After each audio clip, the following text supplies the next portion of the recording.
Well, the weather outside is frightful. It's cold outside the Grand Live, and one thing many of us have in common is pets. Some are inside pets, some are outside pets. And in keeping with all our pets and the recent dip in temperatures, we decided to ask a few experts in the community how to best take care of our critters this winter and otherwise. A deeply caring friend of animals, John said that the main thing we can do to take care of animals, especially in the winter, is treat them like they were human. John said that one of the best things we can do for our animals is to give them shelter this winter. If we're cold, they're cold, he said, and if they're cold, they need somewhere warm to sleep. To be a responsible pet owner is to take care of your animals. Like, for example, it's cold outside. So, if you're cold, they're going to be cold. And if they're tied up or don't have any shelter to get out of, they can freeze to death just like we can. So anyway, especially for the wintertime now, and in the summertime too, it's like, think of yourself. If you're hot, they're going to be hot, and you need water, and so just look at it that way. And then if you do, then you'll understand how the animal feels as well. You take care of the animals, cats the same way, dogs the same way. Any animal. If it's hot outside, and you're hot, think of them. The other thing John said is very important is to give animals high quality food.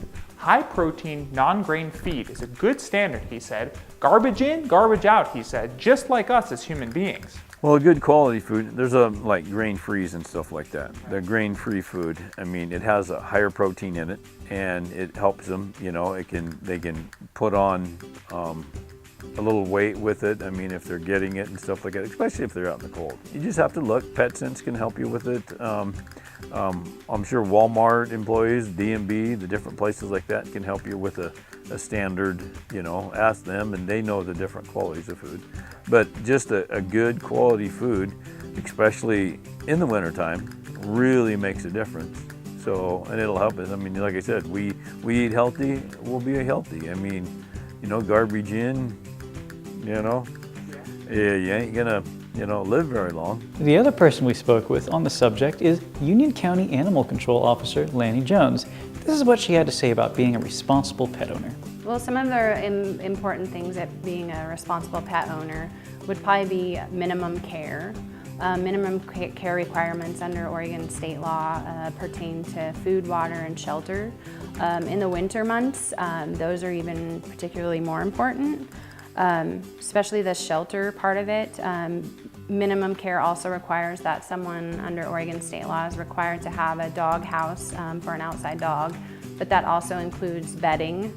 And due to the cold winter months, those are the things that are important. The other aspects of proper ownership for an animal is going to be like exercise, also pertaining to being out in the public with their animals, so keeping their dogs under control when they're at the local parks or on the public sidewalks. And remember, dog licenses are required for all dogs as soon as they turn 6 months old. To get a license, a dog must be vaccinated for rabies. Licenses are $15 for spayed or neutered dogs and $25 for unaltered, and are good for 1 calendar year. They can be purchased at the sheriff's office. And if you don't, you could land yourself with a $150 fine. Not a nice Christmas present. This story was brought to you by